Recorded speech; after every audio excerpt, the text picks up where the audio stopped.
ఎంతటి కార్యక్రమానికి సంభవిస్తున్నది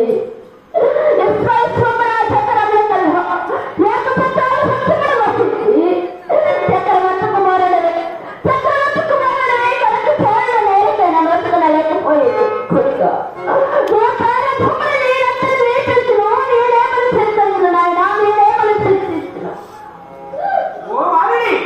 అయ్యా ఈ బాలుడు ఎవడో మహారాజు కుమారుడని నీ ఏడుపు వలన మాకు తెలియవచ్చినది. నీవు నిజముగా రాజదేవిరే అయినచో మాకు రావలసిన సొంతం నీక్కడ లేకుండునా?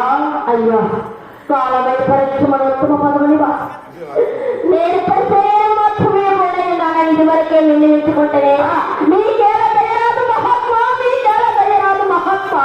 నేనిది బొత్తిగా నమ్మను. అయ్యా నీకిప్పుడున్న విభవము శరీరం మాత్రమే కాదు, ఆలోచించుకోను.